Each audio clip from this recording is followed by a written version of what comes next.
শহীদ বুদ্ধিজীবী দিবসে মিরপুর বুদ্ধিজীবী স্মৃতিসৌধে শ্রদ্ধা জানিয়েছেন রাষ্ট্রপতি মোহাম্মদ আব্দুল হামিদ ও প্রধানমন্ত্রী শেখ হাসিনা।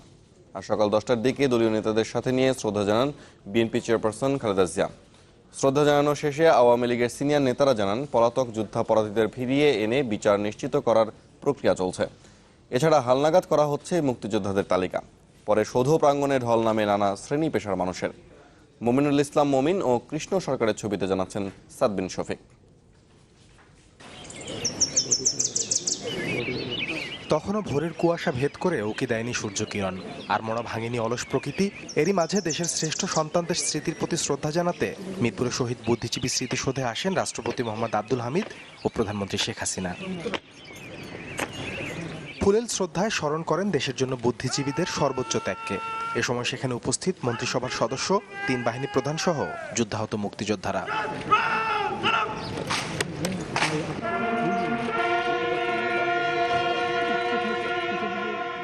পরে আওয়ামী লীগের সিনিয়র নেতারা জানান পলাতক যুদ্ধাপরাধীদের ফিরিয়ে এনে বিচার নিশ্চিত করার প্রক্রিয়া চলছে।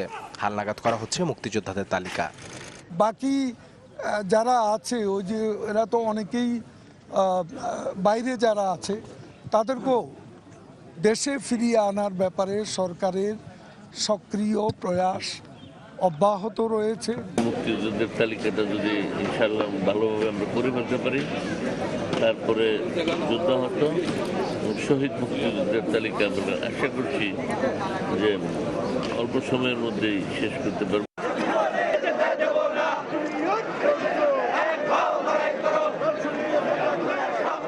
বেলা যত গড়ায় সৌধ প্রাঙ্গণ হয়ে ওঠে নানা শ্রেণী পেশার মানুষের মিলন মেলা। সব মত পথ এসে মেলে সেদিনের স্মৃতি বিজড়িত এ সমাধি প্রাঙ্গণে।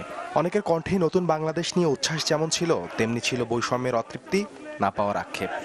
সময়গুলো চলে যাচ্ছে, কিন্তু আমরা আমাদের যারা আত্মত্যাগ করেছে তাদের যে আকাঙ্ক্ষা ছিল সেটা আমরা পূরণ করতে পারিনি। ইতিহাসের ব্যাপারে সচেতন করার উদ্দেশ্যে এবং জাতির যারা শ্রদ্ধাভাজন ব্যক্তি তাদেরকে স্মরণ করার উদ্দেশ্যে এখানে আসছে। কোনো জাতি পরিকল্পিতভাবে করলেও মেধাশূন্য হয় না, কারণ একটা সদ্য স্বাধীন দেশের সেই মেধা আবার সৃষ্টি হয়।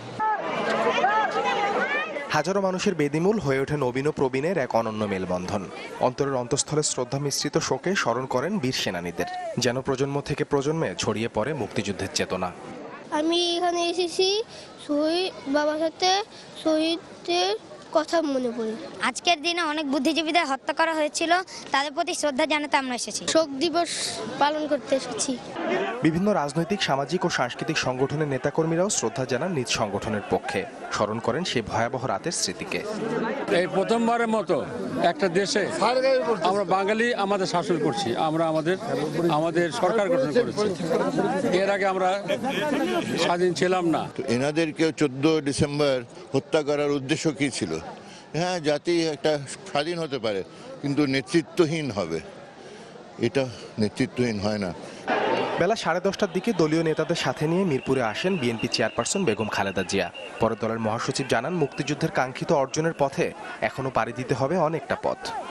দুর্ভাগ্য আমাদের যে আজকে এই প্রায় 46 বছর পরেও আমরা বাংলাদেশ 1971 সালে যে কারণে স্বাধীনতা যুদ্ধ করেছিলাম, সে গণতান্ত্রিক অধিকারের জন্য, মৌলিক অধিকারের জন্য, মানুষের মুক্তির জন্য, সেটা আজও আমরা অর্জন করতে পারিনি।